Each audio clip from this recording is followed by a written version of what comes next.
We'll continue. Chapter 9, page 75. The title of the chapter was The Ultimate Question: What is the purpose of my life? Listen carefully. We are somewhere in the middle. We were discussing about dream work. This is the fourth paragraph from the top. On further, deeper inquiry, he recognized that the person who was waking up was the same person who was in the dream, and the same person who was in the deep sleep state. While his mind was going through different experiences in these three states of consciousness, he was still essentially the same person. He had never changed.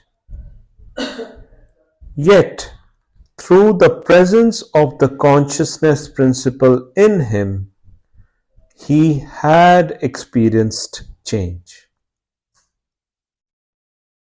He further deduced that the other people also experienced their own world of change. The underlying principle for them to experience change is also an unchanging consciousness. The last part of his deduction was that his experience of unchanging consciousness would be the same experience of other human beings if they were to apply the same logic. That concludes the deduction that there is only one consciousness. It is only our minds that make us believe that we are different. But truly inside, we are just one, non-dual. This unchanging consciousness is the basis or the substratum of all the changes that we see in our own experience of this world. It is this consciousness which itself experiences who we are and knows who we are. We are all aware we are getting older. Yet, deep within us, we are to the most extent aware that we are not changing. Knowing and becoming aware of this changeless aspect as the witness, the experiencer of all the experiences, is what the journey of the seeker is.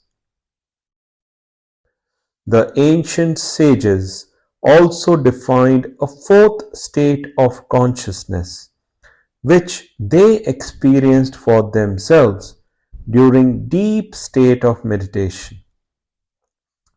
It is that state of consciousness where, while being awake, you transcend all the equipment of the body, breath, mind, intellect, ego, and memory, where nothing else exists.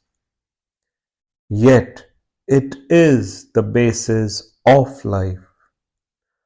Holy are those souls who can find this quietude where time and matter seem not to exist, where you are so quiet that the mind merges into consciousness.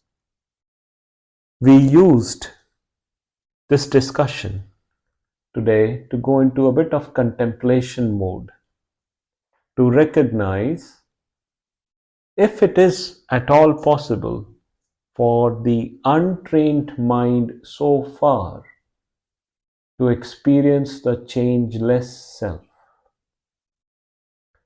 We usually associate our experience through these three states of consciousness, not pure consciousness, these states of consciousness: wakefulness, dream, and deep sleep.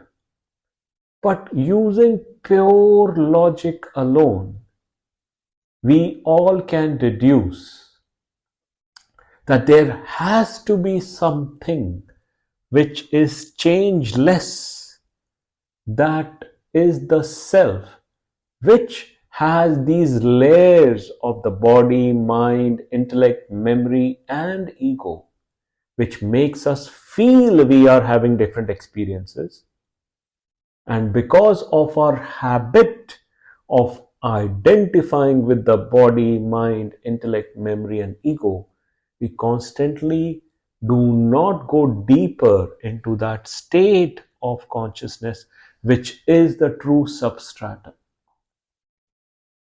It is only during deep meditation, when the mind has fully submerged into that fourth state of consciousness, that our mind is fully at peace. And if it is at peace, is that what its true nature is? Does the mind and consciousness become one? Is the mind not a presentation of its own consciousness?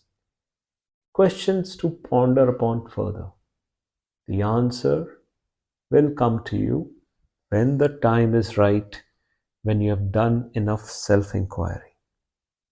Jai Gurudev.